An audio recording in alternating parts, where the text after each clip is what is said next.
Hello food lovers, welcome to our channel. నేను మీ రాణి Erramsetti. Friends, ఈరోజు చట్నీ చేసి చూద్దాం. టొమాటో కొత్తిమీర కాడల పచ్చడి అండి. చాలా కమ్మగా టేస్టీగా ఉండటమే కాకుండా హెల్త్కి కూడా చాలా చాలా మంచిది. కొత్తిమీర కాడలతో చట్నీ అనేది చేసి చూపించబోతున్నాను. కాడలలో ఫైబర్ కంటెంట్ అనేది ఎక్కువగా ఉంటుంది. అప్పుడప్పుడు ఇలా చట్నీలలో కాడల్ని వేసుకుని చేసుకున్నట్లయితే హెల్త్కి చాలా చాలా మంచిదండి. అలాగే టేస్ట్ కూడా చాలా బాగుంటుంది. ఆ ప్రాసెస్ అంతా చూద్దాం. వీడియోని ఫస్ట్ నుంచి లాస్ట్ వరకు చూడండి, మధ్య మధ్యలో స్కిప్ చేయకుండా చూడండి. ఇక ప్రాసెస్ స్టార్ట్ చేద్దాం.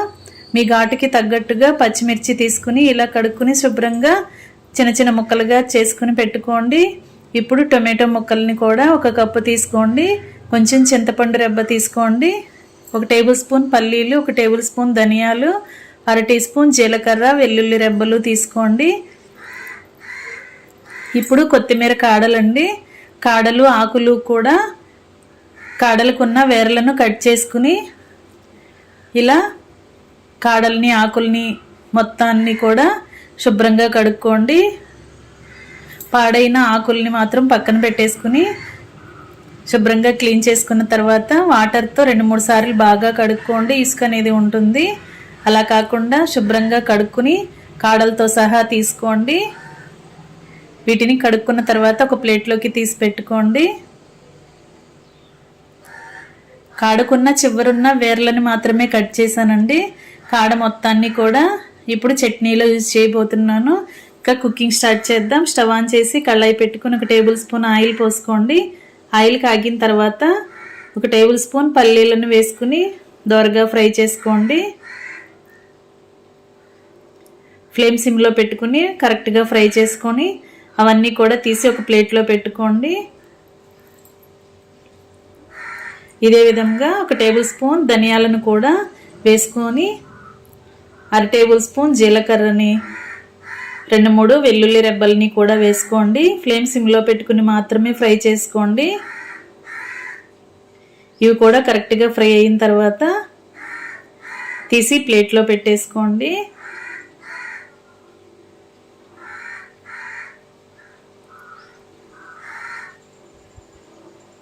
మొత్తం కూడా తీసుకున్నాం కదా. ఇప్పుడు ఇదే కళాయిలో పచ్చిమిర్చి ముక్కల్ని కూడా వేసుకుని బాగా ఫ్రై చేసుకోండి. పచ్చిమిర్చిని ఆయిల్లో ఫ్రై చేస్తున్నప్పుడు ఇలా ముక్కలుగా వేసుకోవాలండి. కాయలుగా వేసుకున్నామంటే ఆయిల్ నుంచి చిటపట్లాడి మీద పడుతూ ఉంటాయి. అలా కాకుండా ముక్కలుగా కట్ చేసుకుని వేసుకున్నట్లయితే ఆయిల్ నుంచి ఎగరకుండా ఉంటాయి.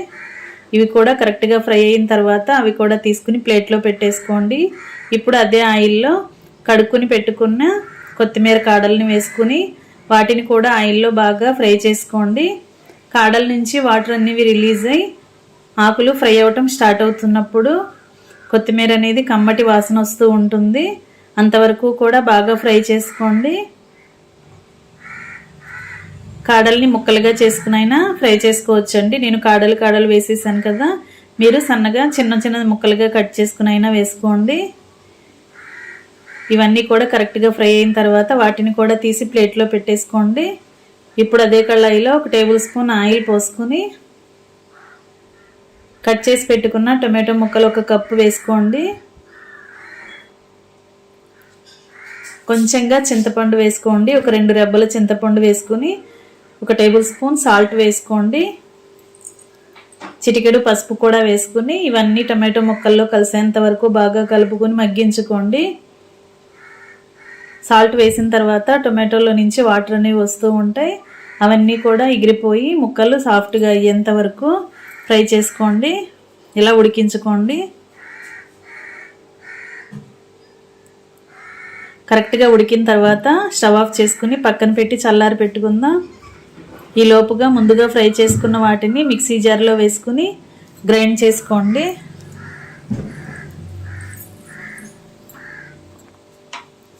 ఒక మిక్సీ జార్ తీసుకుని దానిలోకి ముందుగా ఫ్రై చేసుకున్న వేరుశనగ పప్పులు, అలాగే వెల్లుల్లి జీలకర్ర కూడా వేసుకుని ధనియాలు కూడా వేసుకుని బరకగా గ్రైండ్ చేసుకోండి. కొంచెంగా సాల్ట్ వేసుకున్నట్లయితే పప్పులు అనేవి త్వరగా గ్రైండ్ అయిపోతాయి.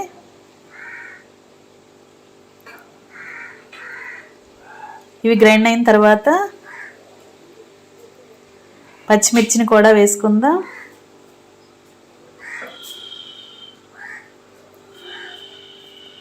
పచ్చిమిర్చి కూడా వీటిలో వేసుకుని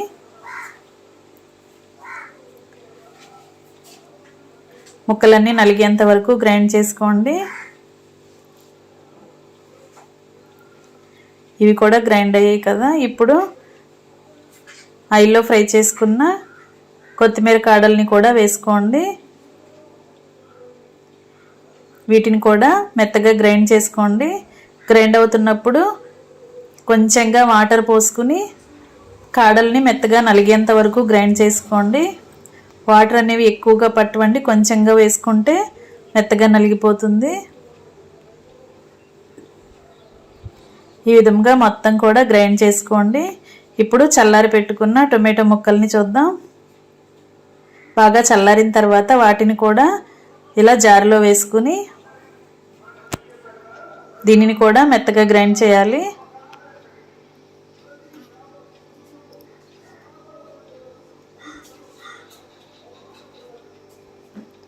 దీనికి కూడా మూత పెట్టుకుని మెత్తగా గ్రైండ్ చేసుకుందాం. మొత్తం కూడా నలిగాయి. ముందుగా ఫ్రై చేసుకున్న పల్లీలు, ధనియాలు, జీలకర్ర, వెల్లుల్లి, అలాగే పచ్చిమిర్చి, కొత్తిమీర కాడలు, చివరిగా టొమాటో ముక్కలు కూడా మెత్తగా గ్రైండ్ అయ్యాయి కదా. ఇప్పుడు చట్నీ పక్కన పెట్టుకుని స్టవ్ ఆన్ చేసుకుని ఫ్లేమ్ మొత్తం తగ్గించేసుకోండి. ఇప్పుడు స్టవ్ ఆన్ చేసాం కదా, కళాయి పెట్టుకుని 2 టేబుల్ స్పూన్లు ఆయిల్ పోసుకోండి. ఆయిల్ బాగా కాగిన తర్వాత పోపు దినుసులు వేసుకోండి. ఆవాలు, జీలకర్ర, ఎండుమిర్చి ముక్కలు, అలాగే కొన్ని కరివేపాకులు కూడా వేసుకుని వీటిని ఆయిల్లో బాగా చిటపటలాడేంత వరకు ఫ్రై చేసుకోండి. ఇప్పుడు దంచుకున్న వెల్లుల్లి రెబ్బలు కూడా ఆయిల్లో వేసుకుని పచ్చివాసన పోయేంత వరకు ఫ్రై చేసుకోండి. ఇవన్నీ కూడా కరెక్ట్గా ఫ్రై అయిన తర్వాత గ్రైండ్ చేసి పెట్టుకున్న చట్నీని ఆ పోపులో యాడ్ చేసుకుందాం. చట్నీ అంతా కూడా ఇలా కళాయిలో వేసేసుకుని వెంటనే స్టవ్ ఆఫ్ చేసుకోండి. ఇప్పుడు చట్నీకి పోపు అంతా కూడా కలిసేంత వరకు గరిటెతో బాగా కలుపుకోండి.